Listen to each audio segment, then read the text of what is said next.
Muitos profissionais ainda acreditam que focar na comunicação é perder tempo ou que exige de nós habilidades que vão além da nossa alçada técnica. Olá, sejam bem-vindos à aula descronificadora. Eu sou a doutora Thais Goulart, eu sou cirurgia dentista, sou especialista em disfunção temporomandibular e dor orofacial. Trabalho todos os dias com pacientes com dores orofaciais crônicas, com dores orofaciais complexas. Sou criadora do método descronificador.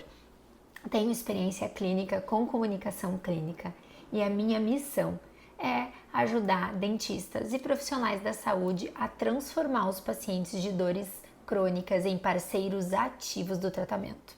E hoje eu vou te mostrar por que aquele paciente de dor crônica escuta toda a explicação tecnicamente perfeita, mas não muda o comportamento. E por que a comunicação clínica ela pode melhorar muito a adesão, o engajamento e, consequentemente, os resultados clínicos desses pacientes com dores crônicas. Então eu queria começar fazendo uma pergunta, porque muitas vezes a nossa técnica falha com esses pacientes de dores crônicas. A gente tem um modelo de consulta, né? Então a gente tem uma anamnese, onde a gente coleta informações, onde a gente entrevista o paciente. A gente tem o exame clínico, um exame clínico minucioso, onde a gente coleta também as informações clínicas. E a gente tem um plano de tratamento, onde a gente planeja, passa aquilo que o paciente precisa executar. Mas muitas vezes nos pacientes de dores crônicas isso falha. Por quê? Né? Eu sempre gosto de pensar que na odontologia nós somos treinados a ser excelentes executores. Né? Então, dentro da nossa história odontológica, a gente tem uma anamnese, a gente tem um excelente exame clínico e a gente executa. A gente está acostumado a, se o dente quebrou, a gente vai lá, restaura e resolve o problema. Se o paciente precisa de uma endodontia, a gente faz. E quando chega o paciente de dor crônica, muitas vezes tudo isso falha. Porque um tratamento, a gente vai, sim, em muitos momentos usar nossas habilidades técnicas, a gente vai usar procedimentos, a gente vai encaminhar para outros profissionais, mas o paciente, a gente deixa de ser um executor simplesmente não. A gente deixa de ser um executor, né, em alguns aspectos e passa a ser um facilitador do processo. E o paciente se torna o protagonista do próprio tratamento, né? Então, quando a gente pensa nesse modelo de diagnosticar e executar, que funciona muito bem em quadros agudos, onde o paciente vai tomar medicação, ou onde a gente vai executar algum tratamento, na dor crônica, ele acaba se tornando insuficiente, né? Então, a gente começa a perceber que já não é mais o nosso entendimento, né? O nosso conhecimento técnico ou o tratamento que a gente prescreve para o paciente. Ele já começa a ser muito mais através da percepção do paciente, e que isso vai gerar um engajamento para ele e é muito mais comportamental, né? Então, em muitos casos, a gente estuda, a gente se capacita tecnicamente, né? O tratamento não falha na questão técnica, mas pela falta de adesão fora do consultório. E se a gente permanece nesse papel, né, de se tornar um guia nesse processo, e eu sempre gosto de trazer muito quando a gente pensa em liderança, né, quando a gente pensa num líder e a gente se tornar líder num sentido de auxiliar o paciente a tirar dele, né, a motivação, de achar, de encontrar dentro dele os recursos que ele tem, né, dentro do tempo, da forma como ele funciona, para que ele se torne esse protagonista e a gente consiga facilitar e, consequentemente, né, diminuir a nossa frustração, aumentar também a nossa satisfação no atendimento desses pacientes que sofrem tanto e que precisam tanto, muitas vezes, mudar o estilo de vida, mudar a forma como eles encaram o próprio processo doloroso para ter os resultados. Né? Então, às vezes a gente fica pensando assim que a gente transmitir a informação, de dar uma lista para o paciente de coisas que ele precisa executar, é uma forma da gente se comunicar, né? Mas isso não significa que o paciente compreendeu. Não significa que ele saiu do nosso consultório disposto a fazer esse tratamento, a se engajar e fazer as transformações, ou até naquele primeiro momento ele até sai pensando que ele vai fazer, né? Mas a gente não conseguiu trazer um sentido suficiente para que ele persista, né? Porque ele está em sofrimento, ele está sentindo dor, né? Então, eu acho que não é não está, muitas vezes a nossa questão ela não está na explicação em si, mas na forma como a gente explica, na forma como a gente comunica. E isso começa desde a entrevista, desde a forma em que o paciente entra no consultório, desde a forma em que a gente começa, se ele está se sentindo ouvido, se ele não está se sentindo ouvido, se a gente conseguiu no momento de fazer a condução, a gente conseguiu conduzir ele de uma forma que ele entendeu, que fez sentido para ele. E também se a gente conseguiu captar naquela consulta, né, em que momento esse paciente está, em que momento ele está, para a gente poder conduzir e ajudar ele nesse processo, porque muitas vezes a gente passa um plano de tratamento que não é viável para o paciente executar. E se ele não se sentiu à vontade o suficiente para nos falar isso, de novo, não falha pela nossa questão técnica ou pelo plano de tratamento que a gente propôs para o paciente, mas porque ele ou não vai se engajar ou ele realmente não tem condições naquele momento, né? Por N motivos, por questões sociais, por questões financeiras, de se engajar naquele tratamento, né? Então, a gente sabe que, por exemplo, também, dependendo do perfil do paciente, explicações excessivamente técnicas criam barreiras.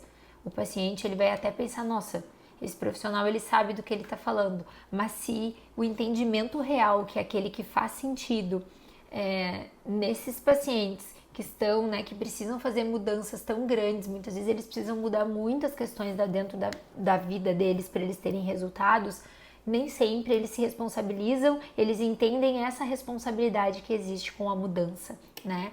Então, quando a gente vai pensar na educação, por exemplo, na educação em neurociência da dor, ou aqui, né, dentro do método descronificador, eu falo muito sobre a entrevista motivacional, né, sobre a nossa comunicação verbal, a nossa comunicação não verbal, sobre a entrevista motivacional, sobre a educação em neurociência da dor. E quando a gente pensa na educação, a educação em neurociência da dor, ela não é um modelo, ela é um processo educativo, ela não é um processo informativo, né? Então, ela é uma parte essencial do tratamento. Então, a gente fala muito hoje sobre educação em dor, né? A gente fala muito hoje sobre educação em dor, mas como a gente educa? A gente educa todos os pacientes da mesma forma? A gente consegue se comunicar com esses pacientes da mesma forma e vai ser eficaz para todos os pacientes, né? Então, assim, o que a gente sabe hoje é que é muito mais fácil o paciente mudar um comportamento dele quando ele entende o que ele precisa fazer e o porquê ele precisa fazer, né? A gente, clareza e reciprocidade é o que faz com que gere o compromisso, né? Então a gente se compromete com o paciente se compromete com a gente, né?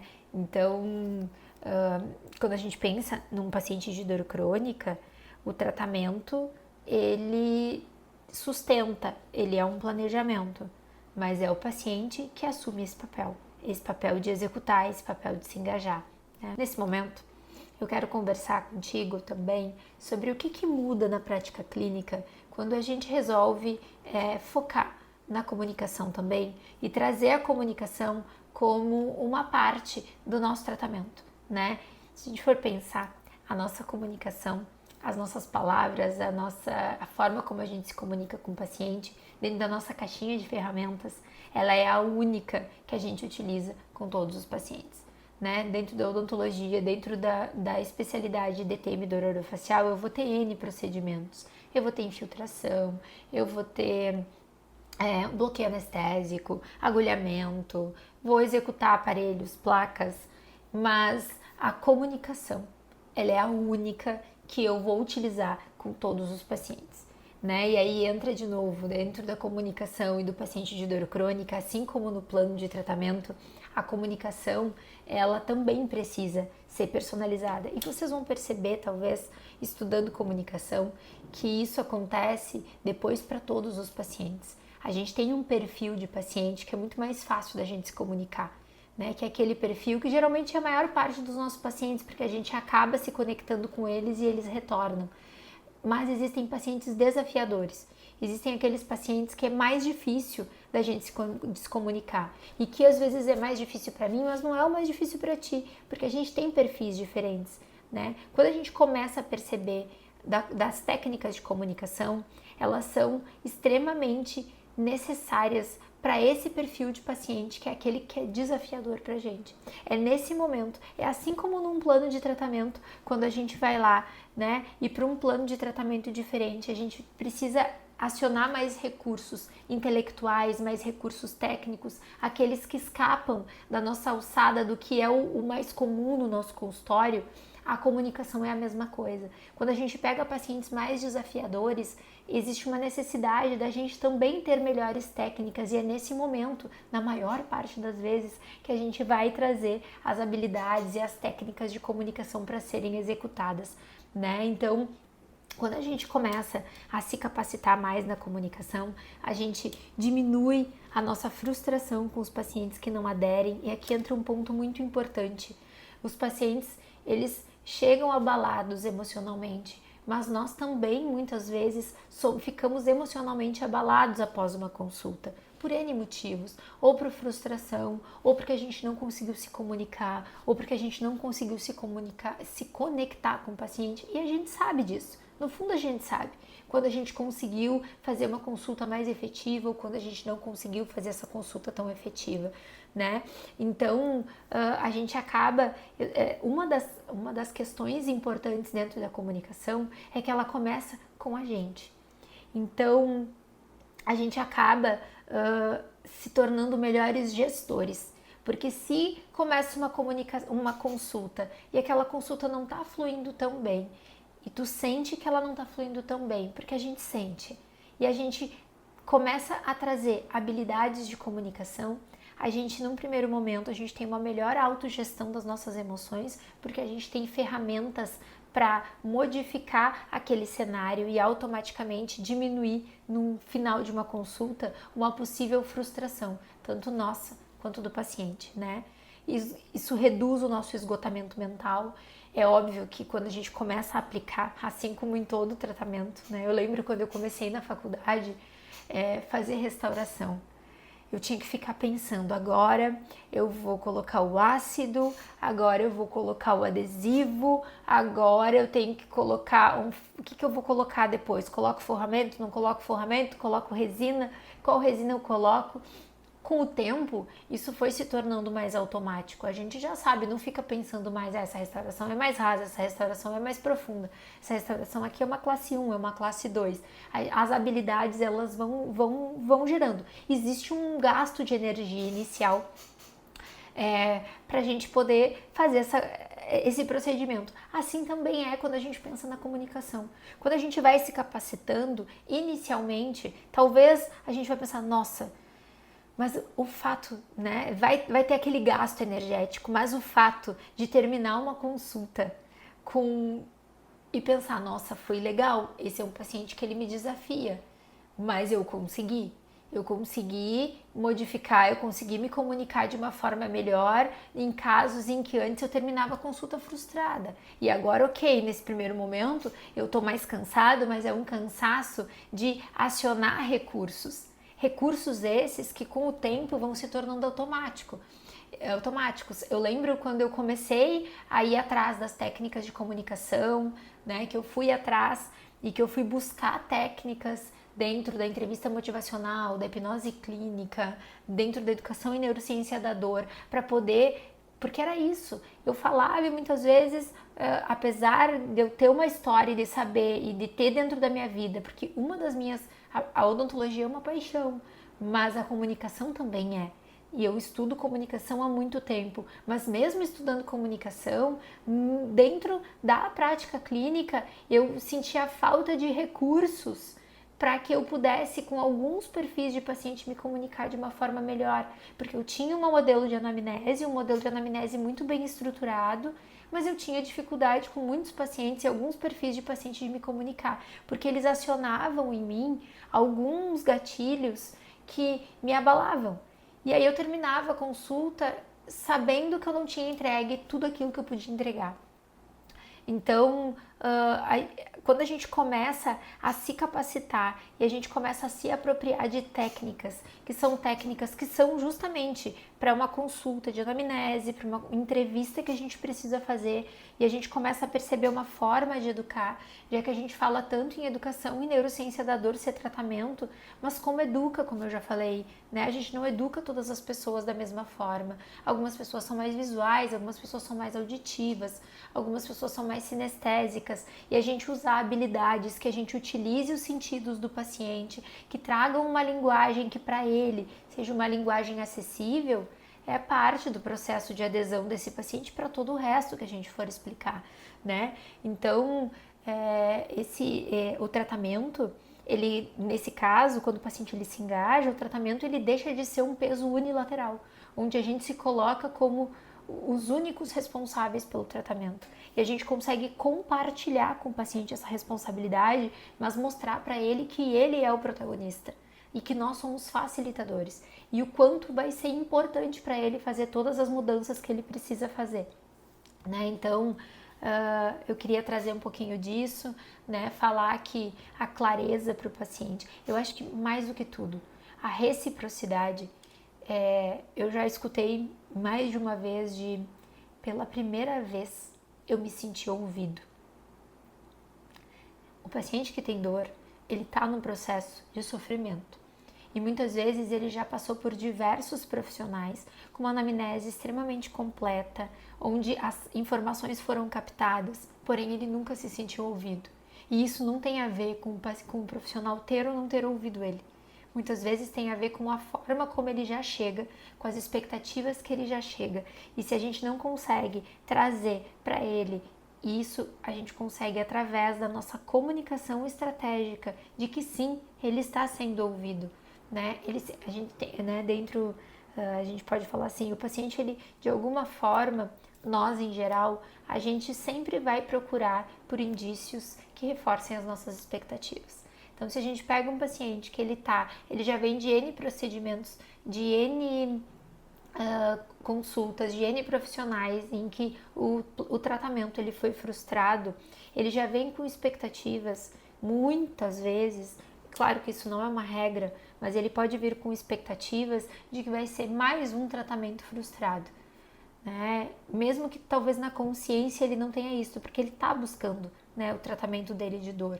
Então, se ele não existe uma reciprocidade onde ele se sente ouvido, ou principalmente não existe uma clareza, porque a clareza auxilia a gerar adesão, né? Então, muitas vezes a gente chega a pacientes que vêm buscando exames desnecessários, ou que trazem muitos exames, ou que querem fazer exames, né?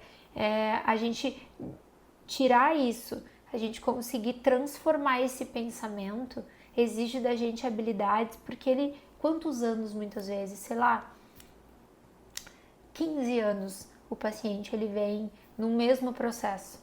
E aí a gente precisa pegar esses 15 anos, né, e trazer ele para que ele possa confiar de novo no processo clínico e se engajar, né? Então, desenvolver uma autodisciplina, que é algo que não é tão simples assim. A gente sabe que não é, mas que a gente precisa, que ele tenha resiliência, que ele consiga persistir, às vezes no início de uso de uma medicação, que a gente sabe que pode ter efeitos colaterais e que ele vai ter que ultrapassar isso.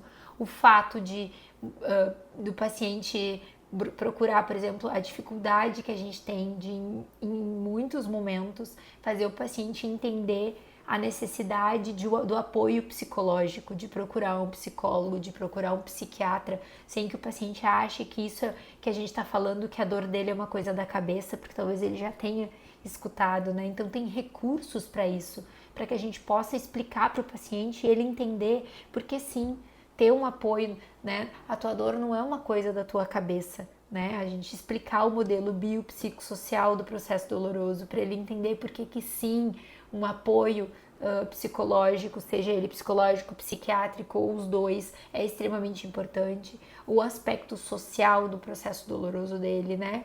Então, assim, que muitas vezes é um paciente que está em isolamento ou que se sente sozinho, ou é um paciente que ele segue a rotina dele, mas vivendo com dor e não se sente frustrado porque ele não fala do processo doloroso dele, né? Tem aquela frase que muitas vezes a gente escuta, que eu me tornei uma pessoa chata que só reclama, né? Que é uma coisa que muitos pacientes trazem, então eles acabam nem falando mais da dor, para que a nossa consulta seja uma consulta onde esse paciente se sinta ouvido, se sinta acolhido. E, obviamente, a gente não tem como trabalhar somente com perguntas abertas. Então, a gente precisa ter estratégias para que, ao mesmo tempo que o paciente se sinta ouvido, a gente também consiga coletar as informações que a gente precisa coletar, né? E, principalmente, para que esse paciente comece a executar aquilo que é necessário executar fora do consultório, ou seja, da porta para fora, né? Então, eu acho que é isso, assim, é a gente pensar que precisa existir um equilíbrio, né, entre acolhimento e direção. Então, ao mesmo tempo que a gente vai acolher dentro das estratégias de comunicação, e existem estratégias para isso, a gente também vai direcionar esse paciente para que ele possa ter melhores resultados, né? E focar, inclusive, a direção da atenção desse paciente para que ele foque nos pequenos resultados. A gente também sabe que um paciente com dor crônica, quando ele está num nível, né, de sofrimento muito grande, ele espera, assim, que a gente tenha resultados rápidos. E a gente também sabe que nem sempre isso é possível. Em muitos casos, a gente precisa de tempo, a gente precisa de persistência, como eu já falei aqui, né? Então, a gente precisa acolher esse paciente no sofrimento que ele traz, na história que ele traz, mas a gente também precisa direcionar, a gente precisa de falas, a gente precisa de estratégias que direcionem esse paciente. E eu acho que aqui a gente pode pensar dentro da estrutura de comunicação, quanto dentro da nossa própria anamnese, onde a gente precisa colher informações, mas a gente também precisa de uma escuta ativa, né? Então, a gente conseguir conduzir sem perder conexão, né? Porque às vezes alguma coisa que a gente fala já levanta as resistências e o paciente acaba desistindo ou já colocando limitações ali, né? Então, quando a gente tem uma consulta, eu acho interessante porque a gente pensa assim, ó, uma consulta estruturada. E aqui, quando eu digo estrutura, eu não tô falando só de perguntas e respostas. Eu tô falando de estrutura dentro de perguntas e respostas, porque sim, somos prescritores, precisamos ter perguntas fechadas, mas ao mesmo tempo a gente tem estratégias de fazer com que o paciente fale e conseguir trazer esse paciente de volta também para aquilo que a gente precisa. Mas quando a gente consegue estruturar, a gente ganha estrutura e ganha propósito. Porque eu sei onde eu quero chegar com aquele paciente. Eu começo a aprender a ouvir também. E aí eu sei onde eu quero chegar num sentido de como eu vou ajudar, como eu vou conduzir e ter estrutura para isso. Assim como a gente faz nos nossos tratamentos. A nossa mente, de alguma forma, a gente já funciona assim. Então, eu acho que isso é uma coisa muito importante, assim. A nossa mente, dentro da odontologia, eu falei, né, da questão de executores. Como é importante a gente ter técnicas de comunicação para que a gente possa, assim como a gente aciona recursos que vão sendo inseridos no decorrer da nossa vida clínica, a gente vai inserindo recursos de procedimentos, de habilidades técnicas, a gente possa também ir inserindo recursos para acionar eles na forma, no momento em que a gente precisa, dentro da questão de comunicação desses pacientes, né? Então, eu comecei a ir atrás disso, porque eu atendi, né? Eu atendo muitos pacientes com dores crônicas, mas teve um caso que me marcou bastante, que eu sempre conto, que ele é um caso de uma paciente com dor incapacitante há mais de 15 anos. Então era uma paciente com fibromialgia. E assim, a dor orofacial dela era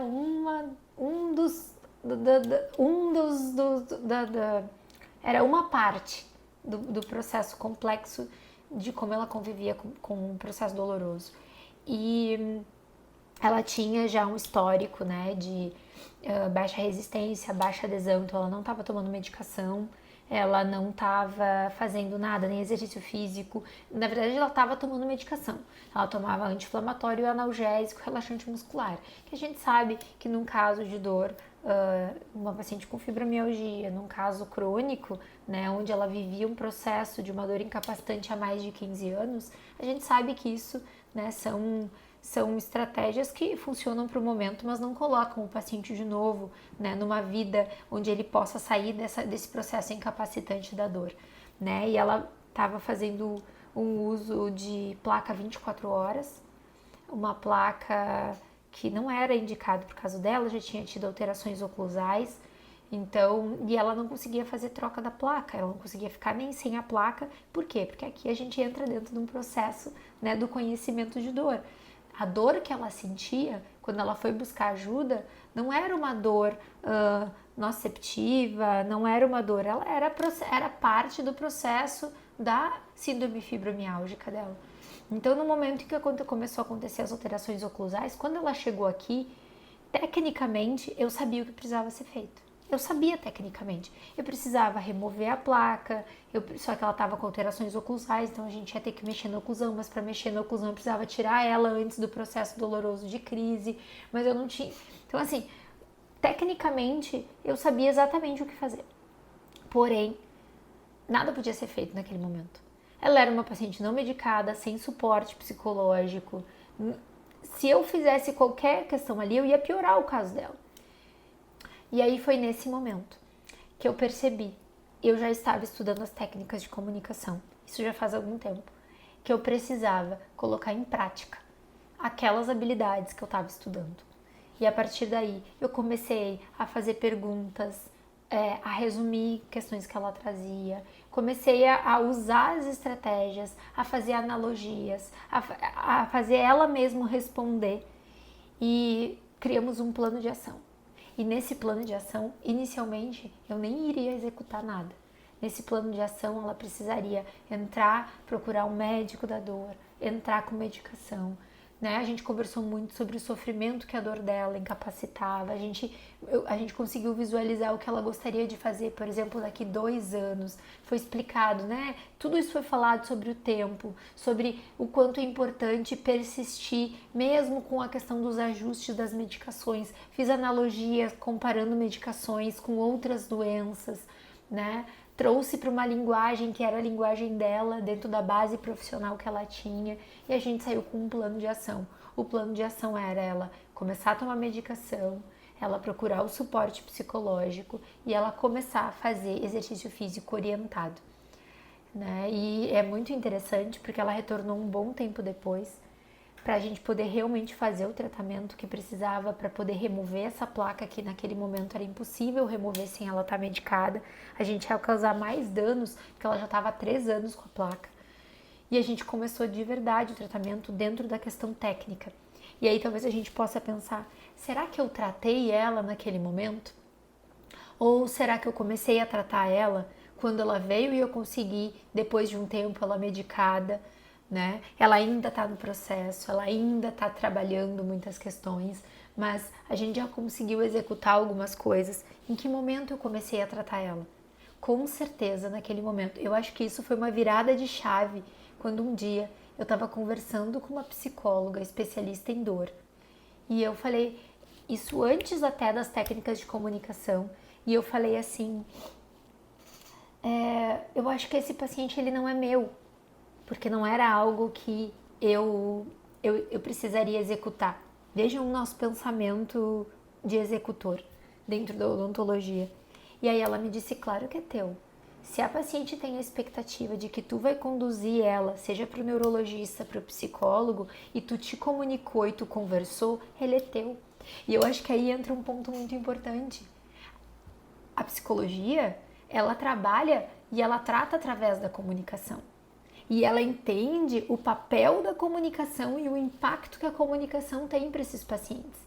E talvez por a gente ser excelentemente, nós somos excelentemente treinados, né, a diagnosticar e executar. A gente talvez na nossa cabeça, se a gente executou algo ou não executou, prescreveu ou não prescreveu, a gente tratou.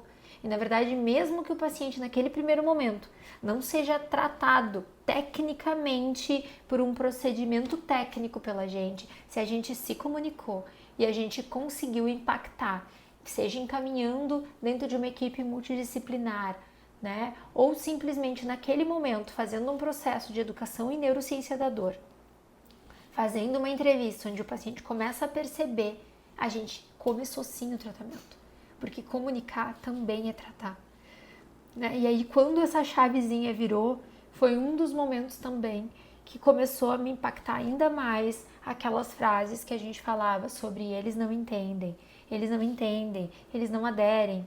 E não é. E aí entra o nosso papel de liderar esse processo, de usar uma autoridade, não uma autoridade no sentido de que eu estou mandando, não falando em poder onde eu mando e a pessoa obedece, é num sentido de portador do conhecimento a respeito do processo.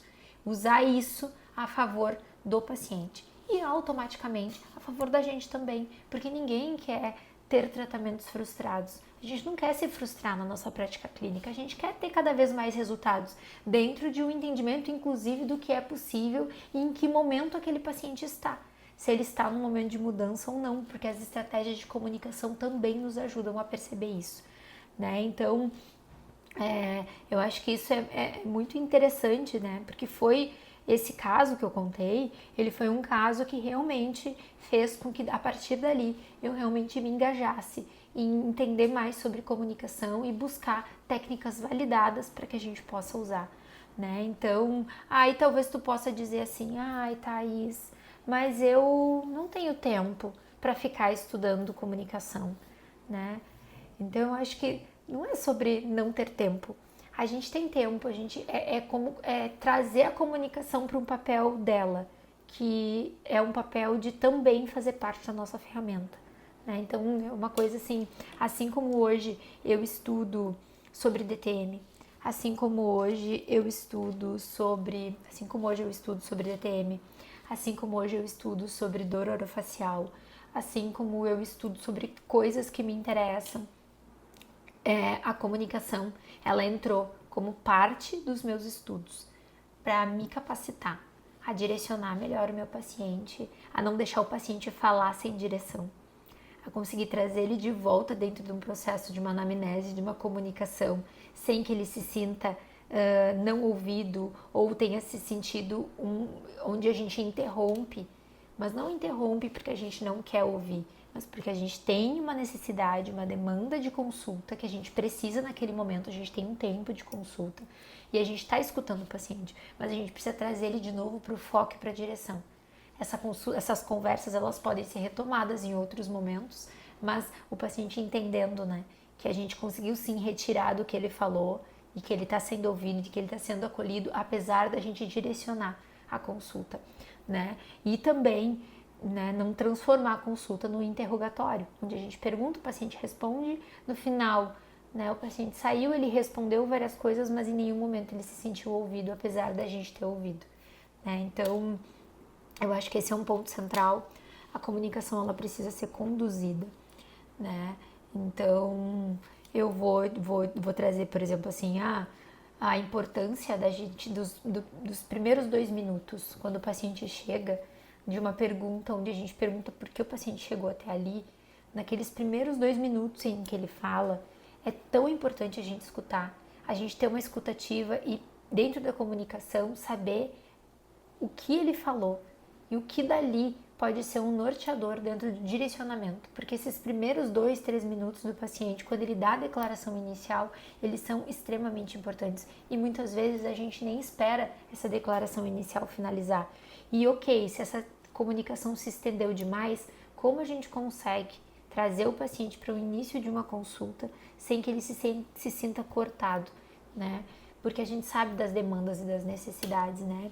Então, eu acho que é isso, assim, a gente tem um modo executor, onde a gente faz anamnese, entrega diagnóstico e prescrição, foca no raciocínio técnico, ignora como o paciente entende o processo doloroso, tenta impor uma mudança simplesmente pela lógica, e muitas vezes uma lógica nossa, com explicações técnicas e palavras técnicas demais, e acaba, em muitos casos, gerando mais resistência. Ou a gente pode optar por um modo mais facilitador, onde a gente escuta a história do paciente com técnica para não perder a consulta, para a gente não se perder na consulta. a gente conduz essa narrativa com um direcionamento, a gente traduz o conhecimento para o paciente de uma forma clara, trazendo metáforas que são universais ou aprendendo a usar a própria língua do paciente. A gente começa a gerar um entendimento antes de propor uma ação, né? E a gente pergunta para esse paciente, né? A gente pede autorização para ele para agir. Isso é uma coisa extrema para educar, né? Então a gente começa a trabalhar essa adesão antes de trabalhar a técnica. Isso faz diferença no resultado clínico, né? Então, eu acho que é uma coisa, se a gente for pensar isso dentro de uma aplicação mais imediata, assim, né? Então, a gente reduz a quantidade, muitas vezes, de informação entregue naquele momento, mas a gente entrega informações que vão ser aderidas, informações que vão ser utilizadas pelo paciente, né? A gente consegue ter formas de educar, a gente aprende a verificar qual é a linguagem desse paciente, quais são os canais que esse paciente usa, né? A gente vai verificar o entendimento dele, perceber se ele entendeu, se ele não entendeu, vai trazer ele para o direcionamento de novo, fazendo ele se sentir ouvido e ajustar a comunicação conforme as respostas do paciente, que é o mais importante de tudo, né? Então,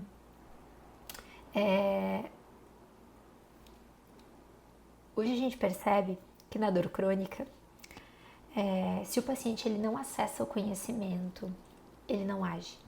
Se o paciente ele não se sente ouvido, talvez ele não haja também. E isso não é falta de técnica da tua parte. Muitas vezes isso muitas vezes isso é treinamento. É treinamento de habilidades de comunicações técnicas que organizem o raciocínio clínico do paciente, que gere sentido na vida do paciente e que mantenha ele motivado com a mudança. E quando a gente ajusta essa comunicação, quando a gente se capacita tecnicamente, o tratamento, eu anotei aqui, o tratamento deixa de ser um peso exclusivo seu e passa a ser uma responsabilidade compartilhada. Acho que isso é uma coisa muito, muito importante para nós como profissionais da saúde, né? O tratamento deixa de ser um peso exclusivo teu como profissional e passa a ser uma responsabilidade compartilhada, porque ele é uma responsabilidade compartilhada. Quando a gente pensa no paciente de dor crônica, o tratamento é uma responsabilidade compartilhada entre profissional e paciente. E ele sim tem um peso, e a aliança terapêutica tem um peso muito grande. Então, se tu sente que tu orienta, mas o paciente não adere, sente que precisa ter mais habilidades de comunicação, compartilhe esse vídeo, marque colegas, e se tu quer saber mais sobre a estrutura do método descronificador, fique atento aos próximos vídeos.